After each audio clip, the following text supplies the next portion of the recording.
You know I've been blind for years, and I've been crying all these tears for a reason. They came and went like seasons. Hi everyone, welcome back to my channel. Please like and subscribe if you haven't already. Today I'm bringing you a video on how I use Procreate to make my notebooks and my upcoming bookmarks that you're gonna see soon. So I just made like a unique design. I didn't get this idea from anywhere else. It just came from my brain. So I'm using my new iPad. It's the newest version, iPad Air. And I use the Apple Pencil. Also, I'm using the app Procreate, which I think is about $10 if you get it on your iPad. And I'm just gonna show you how I use it to make my designs and everything. So I hope you guys enjoy. Okay, starting on my iPad, I go into the app Procreate. I click on the plus in the right-hand corner, and I just made a screen size design. I kind of can zoom out however I want to. If you're unfamiliar with the app, I'm going to show you how I change things right now. So right there is where I change my brush size. Right there is where you change the opacity.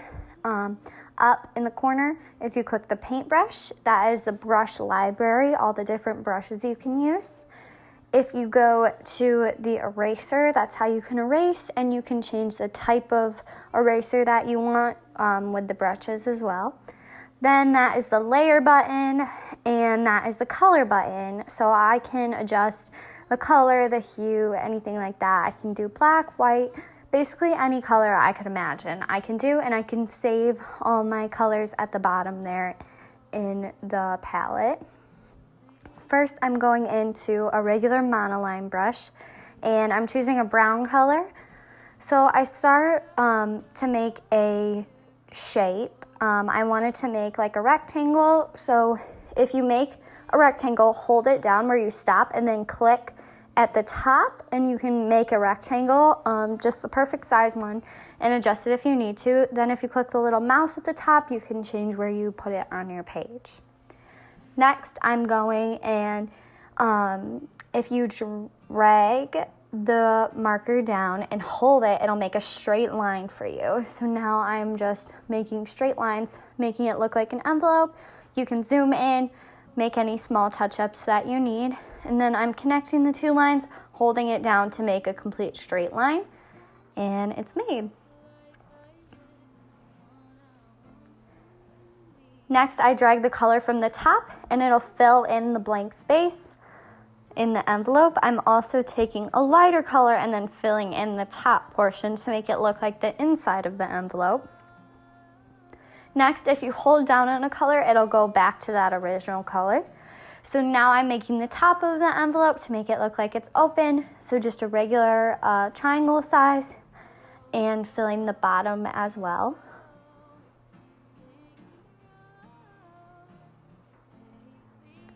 Next, I drag the color from the top and fill in the top of the envelope.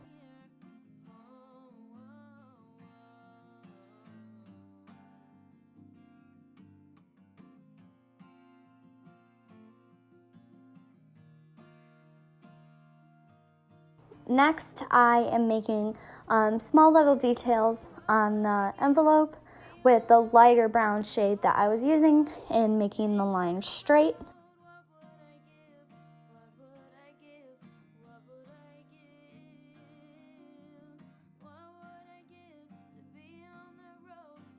Next, I'm going to make the sun, so I go and choose a bright yellow color.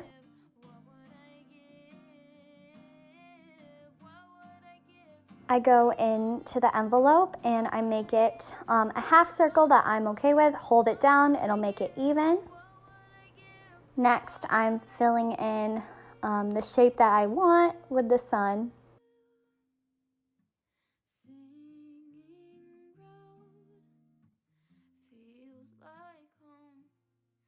Then I'm dragging the yellow, filling in the sun.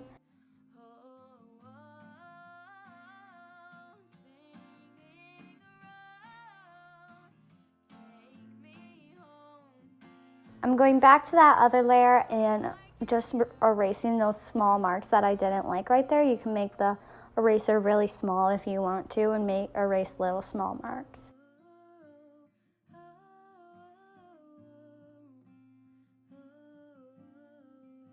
Next, I am going in with that same yellow on a new layer.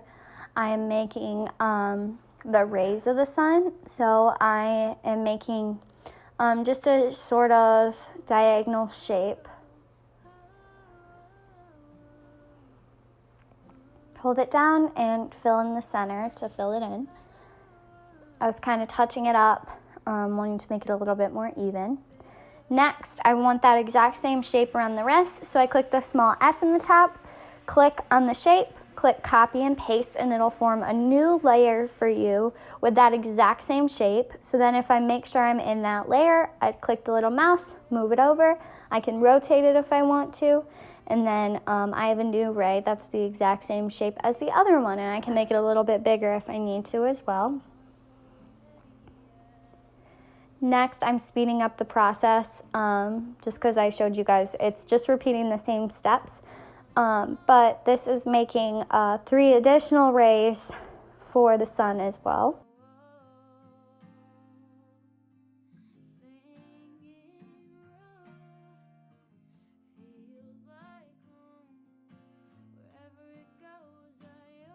Next, I'm going in with a soft airbrush brush. I'm choosing an orange color. I made the brush a really small size, and I'm kind of just adding detail to the rays, brushing them with the orange to give them more of a depth to them and more detail.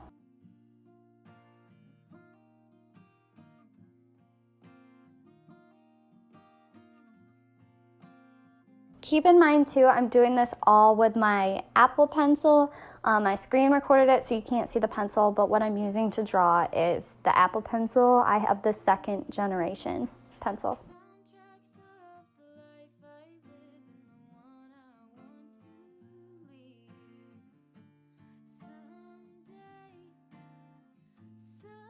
Next, I added orange detailing to the body of the sun as well. And you'll see in a minute, I'm going to change the opacity to a little bit lower, and I kind of fill in the body of the sun more towards the center as well.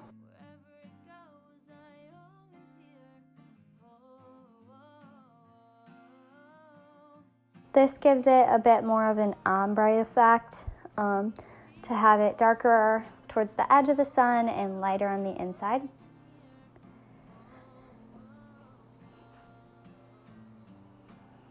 Next, I make sure my opacity is all the way up, make a new layer. I'm changing my brush to a calligraphy set that I had bought. And I'm changing the color to a black. Now this is the type of lettering I love to do on Procreate. I always have to try it out for a minute, change sizes around, erase if I need to. Also, if you want to undo what you just did, just tap once with 2 fingers and it'll erase like you just saw.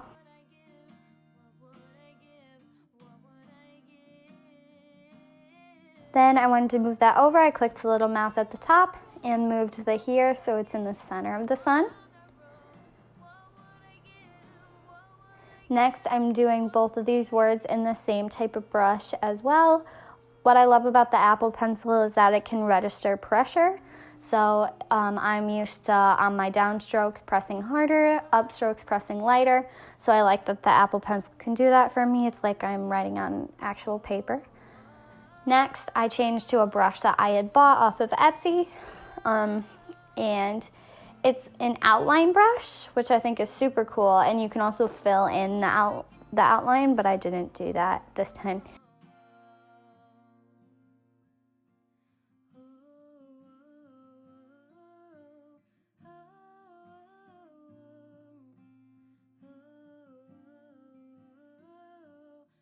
Next, I duplicated the Here Comes the Sun layer, and then if you drag the white, you can make the background be white of the duplicate layer. I love doing this to give text more detail in all of my designs. And then you can change the the white detailing background where it is, and there's the final design. So that's all. I hope that it was pretty simple for you guys, and if you guys end up using this same design or anything, send them to me. I would love to see what you guys came up with, or if you changed the version of what I did. So I will see you guys in the next video. Bye guys. You know I've been blind